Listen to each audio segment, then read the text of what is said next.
Hello, welcome to another Path of Exile video. This is going to be going over my level 99 Reeve Slayer. All the tech related to this character I will discuss in this video, as well as probably just run a map. So, to get things started, this is obviously a Reeve character. This has Desecrate, so it is a General's Cry Blade Flurry style character. I have Enduring Cry. This is for maps that have mods like cannot be stunned for the purpose of gaining endurance charges. It is also nice for just the life recovery on maps where you have like less recovery effect, etc. It is also just nice to have an additional like way to taunt enemies. Essentially what happens with like the Merc is sometimes mobs will just like run around all sorts of like different odd angles, and sometimes it's just nice to be able to taunt the enemy on command to get them to come near you. That way you do not need to press your Desecrate again. This build obviously takes advantage of Vol Reeve. Vol Reeve interacts with Frostblink, so you can cast Vol Reeve and then Frostblink to help like basically increase the distance. For this build, I am not running life tap on anything other than my Assassin's Mark, linked with Mark on Hit, and life tap. This allows you to not give a single fuck about the mana cost, pardon for the language, at all. So I am running an Enduring Eternal Mana Flask to solve all the mana relationship issues with the character. Then I have a Life Flask that will give me the half instant, half overtime. That combined with the Enduring Cry is more than enough recovery for my character. And then a Diamond Flask, a Silver Flask, and a Tincture. So everything is like leveled up, like Automation Sealskin. The Frostblink is actually leveled up to about the same amount of int, so 98 is my int requirement, so obviously I would have to de-level this once. However, leveling this up, it gives you the increase to the maximum travel distance, so this just helps with clearing out a lot of content.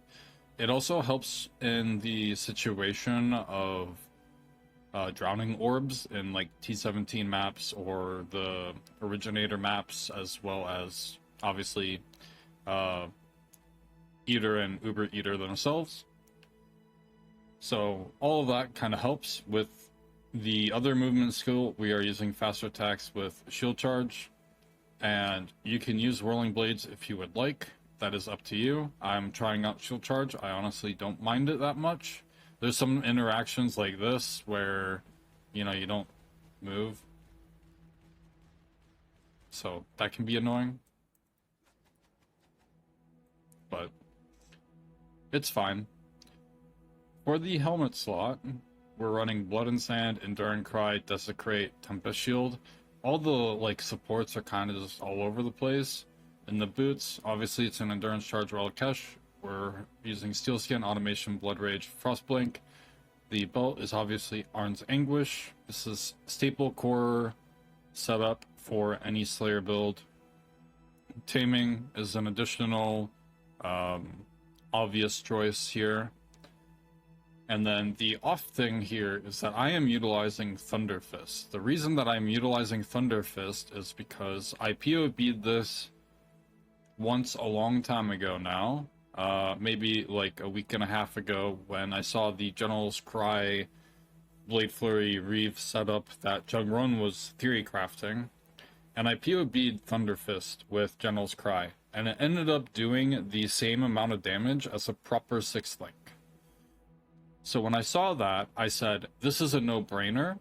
This pair of gloves, it gives you 100% increased effect of lightning ailments. It is going to make applying a high value shock insanely easy for all content, and that's proven to be pretty consistent here.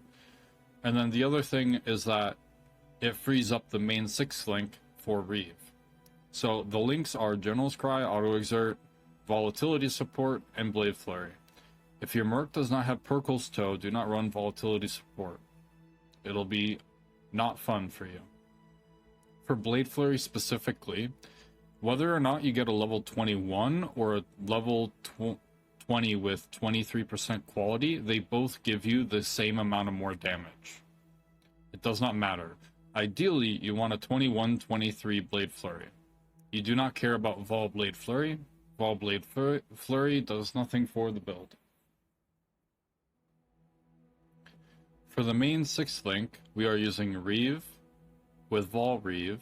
We are not using Reeve of Refraction because this character uses the bleed nodes to help with creating a high value like crit chance scaling in the build. Endurance charge on melee stun, this allows you to stun consistently. Once you get Arn's Anguish, the amount that this maintains your endurance charges like basically just skyrockets. Before you get Arn's Anguish and the brutal charge setup with the boots, you will have to use Endurance Cry a lot more. You may also need to get endurance charge on kill in the build in order for it to feel more consistent. Ice Bite support, obviously a level 21-20 is ideal. That's why I have an offhand that is leveling a lot of like Ice Bites, so I am aware that I'm leaving damage on the table. Multi-strike support, Pulverize. This can be swapped out for volatility for a single target, or elemental damage with attacks. If you get woke elemental damage with attacks, that means that you can run LE Reflect just fine. You still will not be able to do Fizz Reflect because there's still a large portion of the damage is physical. And then Trinity. This build is Trinity without having any fire damage on the weapon. So this is T3 Cold and T2 Lightning with T3 attack speed. So there is a lot of room for improvement on my weapon. However, it is good enough for the purpose that is this character. Like, this character is just absolutely disgusting. For the amulet, I anointed Forces of Nature. It turns out that Forces of Nature in this character, the way that I've created it, is actually not the top tier anoint. It was actually just more crit damage. That's the number one thing that this character lacks is crit damage. 45% crit damage is roughly like 10% more damage overall. So there's that. But this has just lightning damage. It has the resistances that I need. This is essentially simulating Yoka Suffering. And I will need to flip the fire res on my body armor into lightning res, I believe, in order to fit Yoke into the character. But for right now, it's fine. It's doing its purpose. It does mean that I'm LE weakness capped in the current setup, which is minus 15% all res.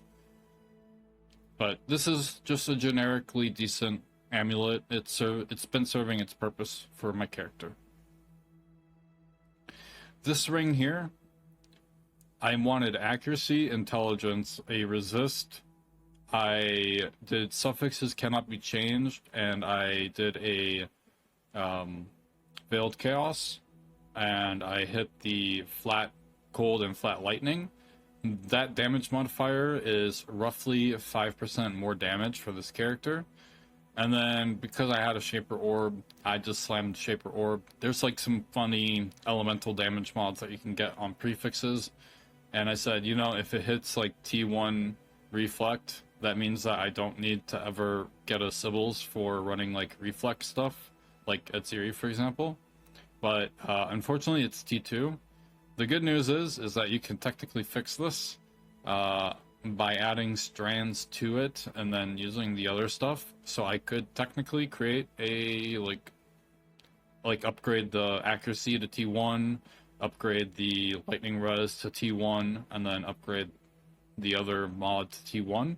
And I think that would honestly be a pretty good amulet for the purpose of like this small private league community that I'm playing with right now. But whether or not that's worth it for trade, probably not. You can get cold damage per frenzy charge, all sorts of other stuff. Additionally, we only have 2 Thunderfists in the entire league. I'm not sure if it's being hidden on other people's filters. I have tried to, with the crafting bench change, scour chance it, because you can basically just... Where's the scour chance? Oh yeah, it's this one. You can just like reroll murder mitts all day, like just sit in your hideout and click it and craft. So I have tried to craft more Thunderfist to double corrupt. For double corrupt, you're looking for crit chance, frenzy charge, attack speed. That's pretty much all you really care about. You can also get aura effect on like reduced mana reservation cost on the helmet, and you may be able to drop like faster attacks and put in the other stance skill, because I have exactly 25% of my mana unreserved. So 90% in the helmet, you could actually end up running an additional aura, or if you get a shield with the whatever it's called, the socketed gems have 30% reservation efficiency from Shaper. That could work as well. For the shield, the base that you want is... You either want a spiked round shield, this has the highest amount of flat block, or additionally, you want a cardinal round. To craft these shields, what you do is you reforge critical. This reduced extra damage from critical strikes, that is a critical mod.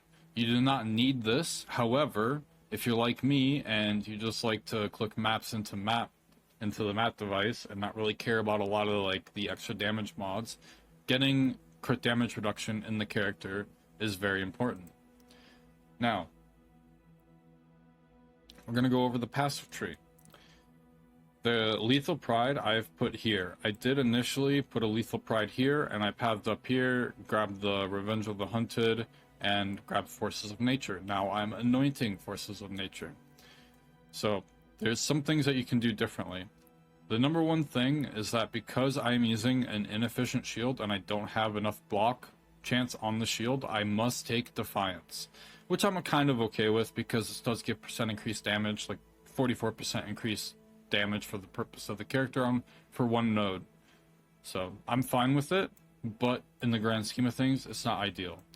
Additionally, you must take the +1 chance to block attack damage per 5% chance to block on equipped shield, and you must take the block mastery for the spell block while running Tempest Shield, and then you also get Versatile Combatant. If you have a Timeless Jewel here, it does not change Versatile Combatant, so you can use it. It does, however, change the Iron Reflexes node into Tempered by War for this one specifically. Maybe you could build around Tempered by War in like a Trade League economy, but not here in basically Group Found SSF. So, this jewel, it's really just giving me percent increased damage, a little bit of crit chance. That's a dead node. That's kind of nice. This is 10% reduced extra damage from critical strikes, playing into the more defensive setup. 5% chance to deal double damage. Doesn't really do much for my character anymore because I have Relicash. And then 15% to critical multiplier. All good nodes to pick up.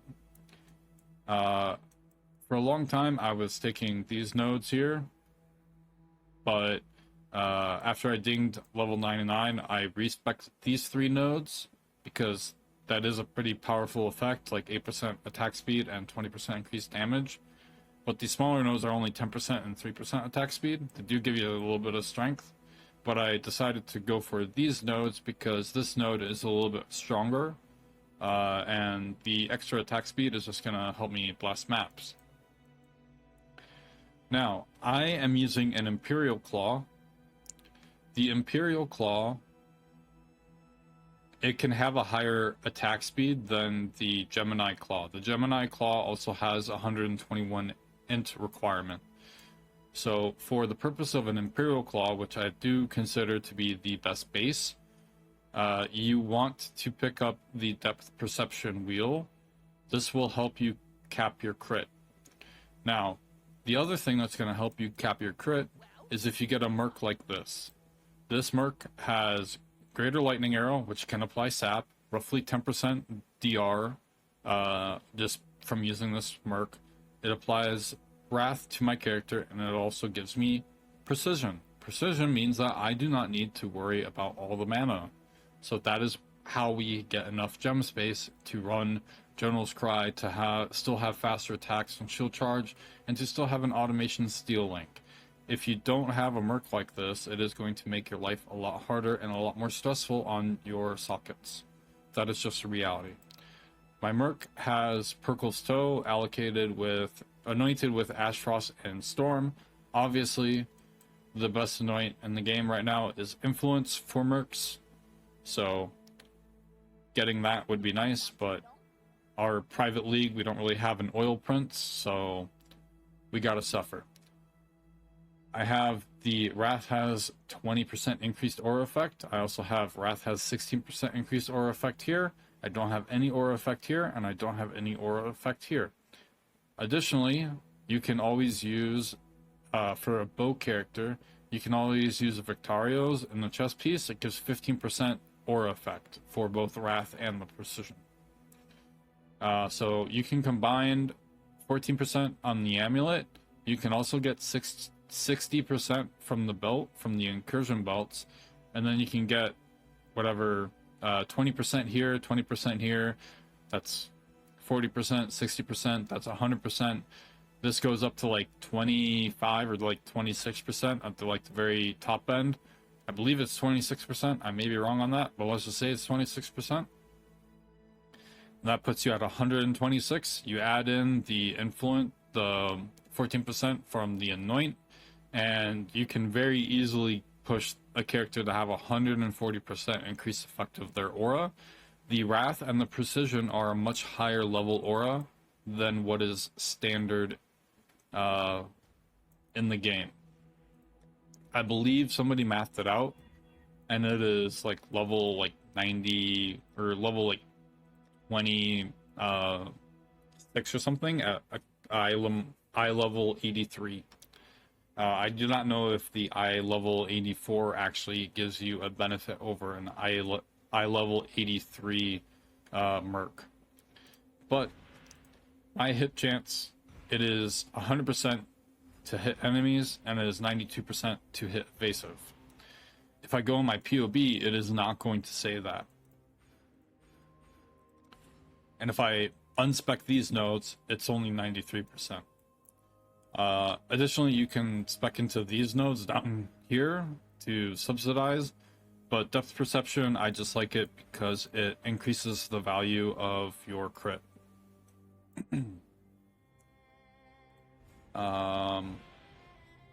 Here's like the tooltip. Guess I can go get frenzy charges and whatnot.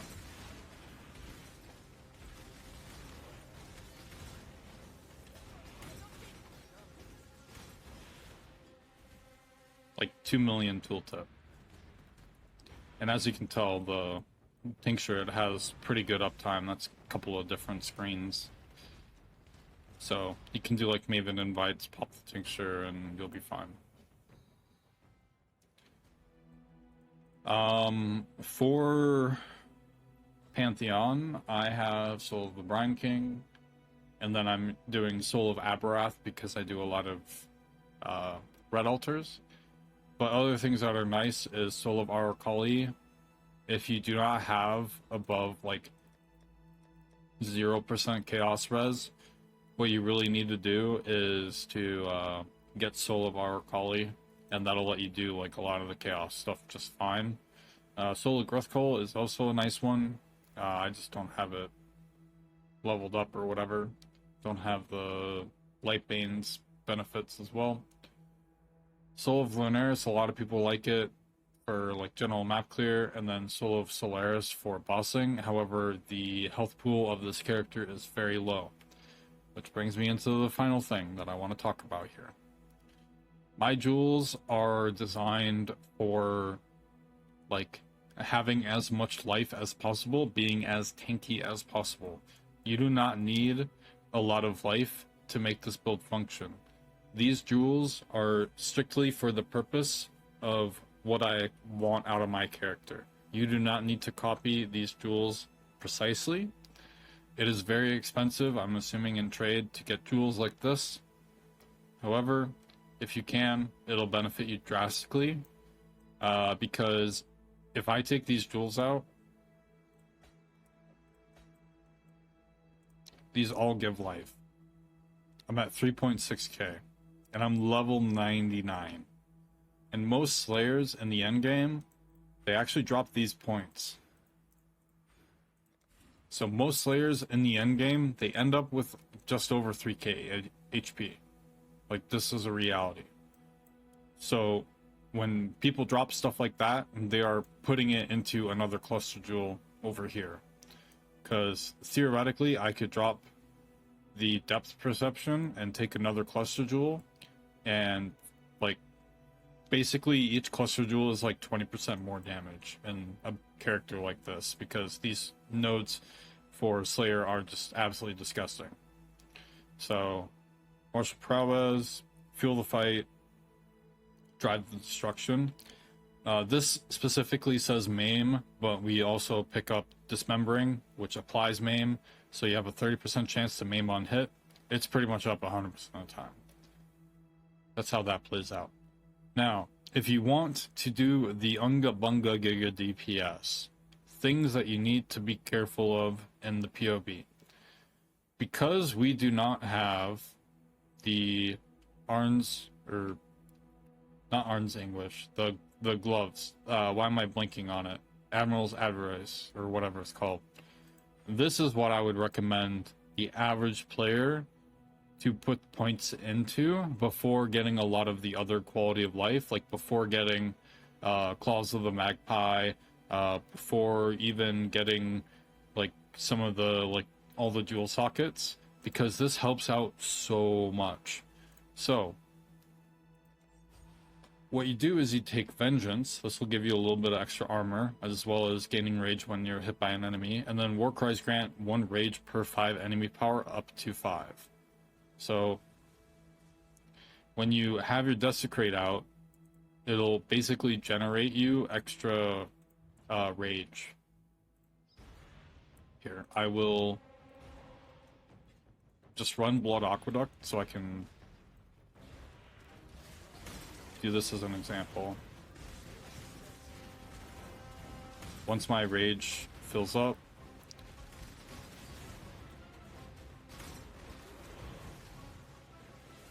okay, you see how my rage is filled up? It keeps topping off. Like, this is insanely beneficial for keeping your rage up on a Slayer. Obviously, if I could get corrupted with like quality or something to help reduce the cooldown, you can make it a little bit higher. The auto exert here, I don't know how impactful that would be, but like level 21 with like level 23. Additionally, you could do actually enhance. Enhance at level 4 is pretty competitive in terms of DPS. You would need an Awaken Enhance, I think, in order to get the most amount of value. But Enhance is actually pretty competitive. It's not as much DPS, but it would give you a little bit more quality of life with keeping your rage up.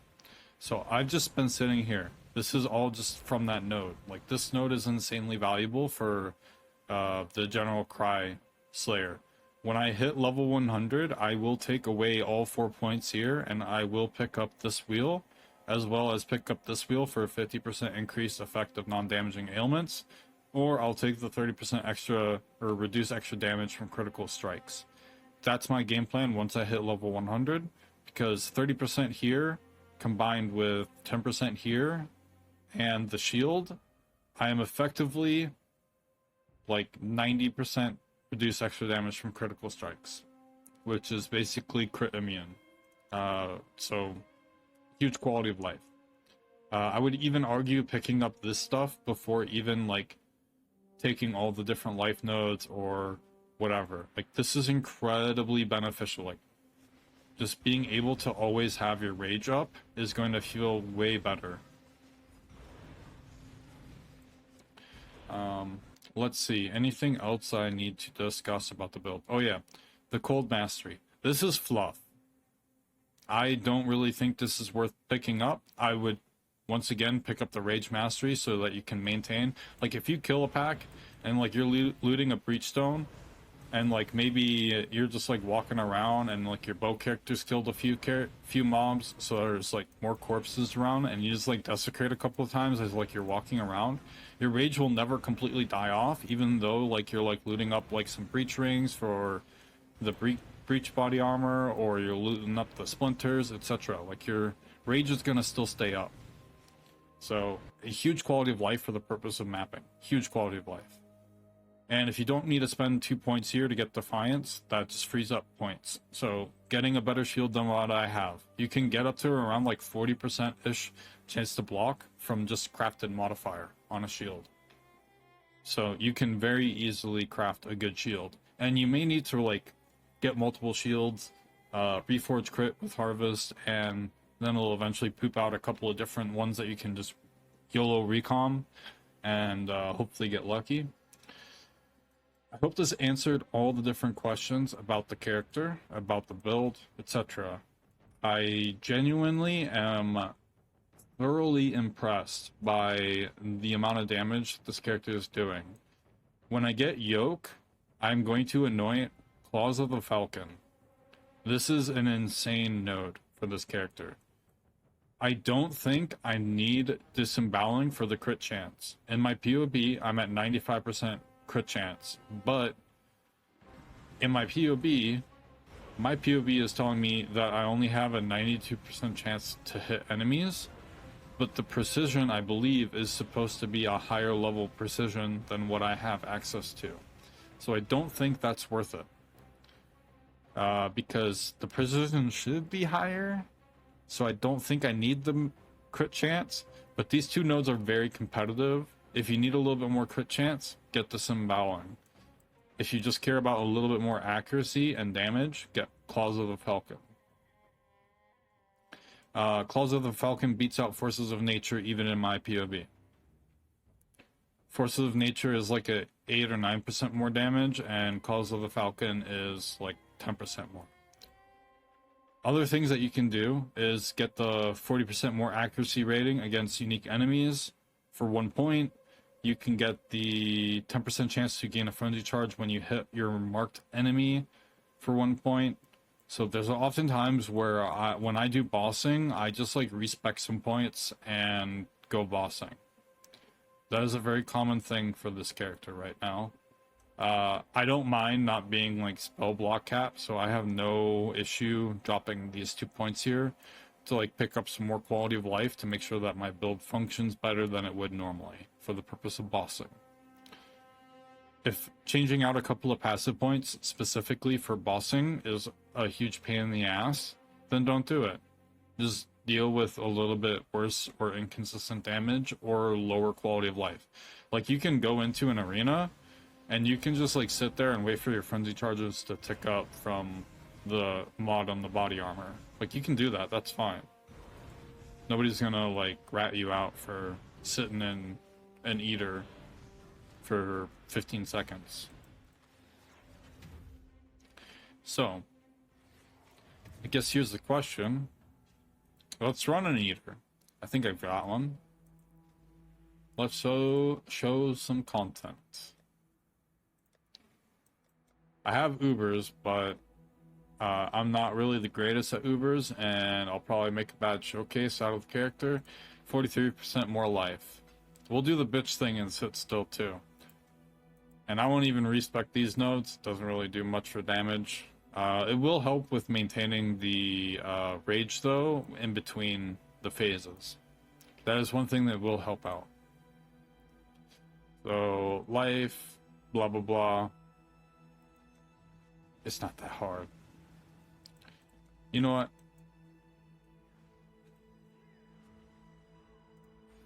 We'll just put the point there.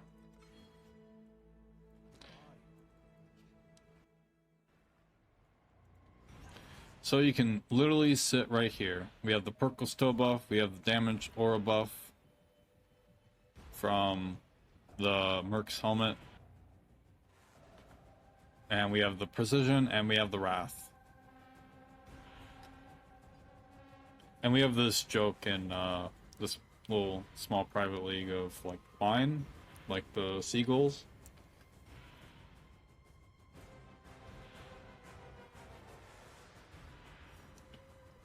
Oh yeah. Another thing is if you're disappointed with the single target you're about to witness, you can always drop Reeve for Blade Flurry, get some chromes and some white sockets into your body armor. You can drop multi-strike for like volatility and pulverize for conk effect, and that'll be like the highest single target self-cast Blade Flurry setup, and then you'll still have your General's Cry Blade Flurry. 5 frenzies is more than good enough.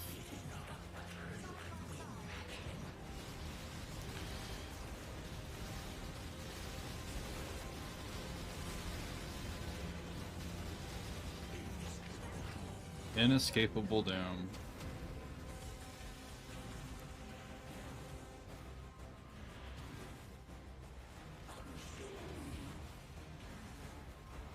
I'm pretty sure I don't have max endurance charges. Yeah, I only have 6 brutal charges right now.